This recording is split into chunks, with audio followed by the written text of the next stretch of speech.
Ada yang ingin kamu tanyakan atau yang kamu ingin tahu dariku? Tanya seorang pria yang saat ini duduk di depanku. Jarak antara aku dan Raka hanya terhalang meja yang di atasnya terhidang 2 mangkuk mie ayam serta 2 teh panas yang masih mengepul.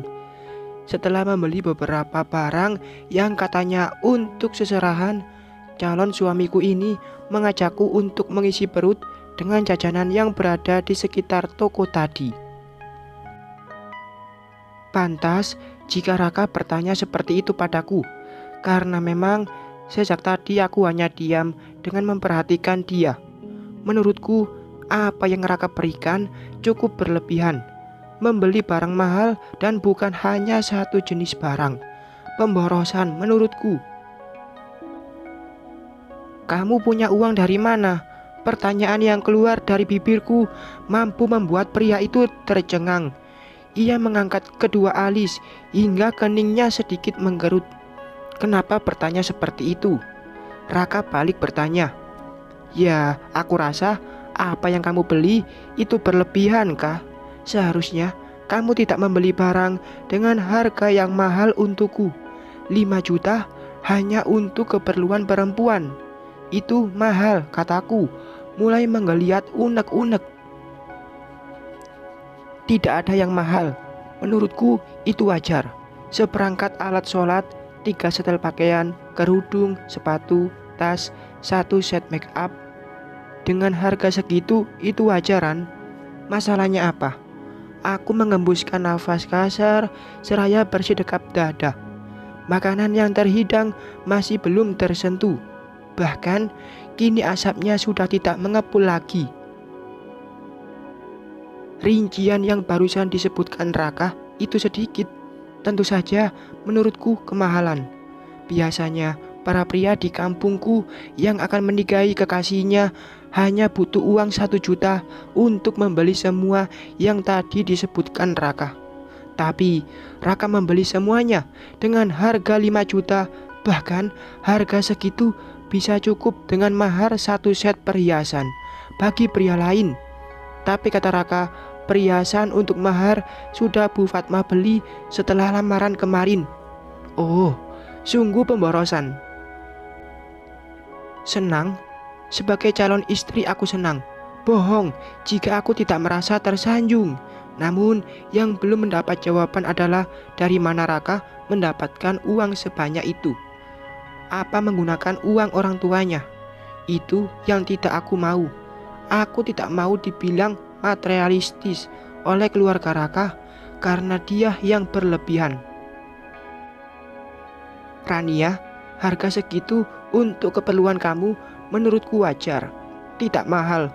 Orang kamu pakai make up juga cuma tipis-tipis kan?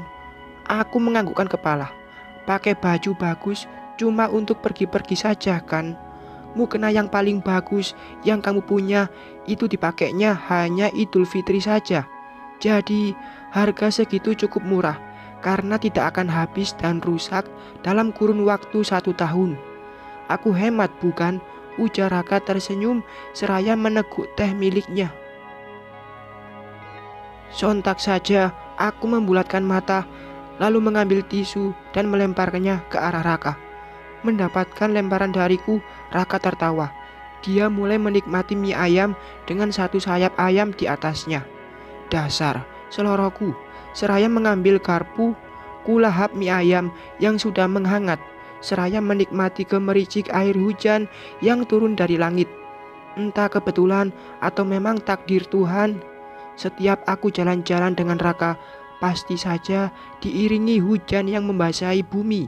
Untungnya saat ini kami sudah berada di kedai mie ayam, jadi kami tidak kehujanan seperti waktu itu. Oh iya, tadi kamu nanya aku punya uang dari mana kan? Apa aku harus jawab? Tanya Raka menghentikan suapannya. Aku mengangguk, mengalihkan pandangan dari mangkuk ke arah Raka yang saat ini tengah menatapku. Setahuku, Raka hanya anak seorang petani sukses yang baru saja menyelesaikan sebuah pendidikan di kota. Itu artinya Raka tidak bekerja. Uang yang aku belikan itu uangku. Kamu jangan khawatir. Aku tidak meminta pada ibu dan bapak untuk keperluan pernikahan kita. Ada sih ibu dan bapak ngasih, tapi lebih banyak uangku tetap. Yang aku ingin tahu, uang itu dari mana? Yang katanya uangmu, itu sumbernya dari mana? Maaf, mungkin aku terlalu banyak nanya dan ingin tahu semuanya. Tapi aku memiliki toko pupuk yang alhamdulillah bisa mencukupi kebutuhan kita nantinya, ujar Raka memotong kata-kataku. Alisku bertaut dengan tatapan lekat kepada dia. Toko pupuk mana yang dia maksud? Kamu tidak percaya? Tanyanya, melihatku yang bergeming tanpa kata. Baiklah, akan aku ceritakan kepada calon istriku ini. Raka menyingkirkan mangkuk berisikan mie ayam, kemudian mengambil gelas berisikan teh, lalu meneguknya sedikit. Kedua tangan dilipat di atas meja dengan mata menatapku lekat. Aku sampai berdeham, menetralkan rasa gugup karena terus dipandang oleh calon suami. Aku memiliki toko pupuk di sini, juga di kota, berkembang baik dengan penghasilan yang relatif stabil setiap bulannya, ujar Raka menjelaskan. Toko pupuk yang tadi kamu masuk? Tanyaku. Raka mengangguk dengan seulas senyum manis. Yang di sini baru, karena baru buka beberapa bulan sebelum aku pulang dari kota. Sedangkan di kota sudah lama. Bahkan dari sana pun aku bisa membiayai kuliahku hingga akhir.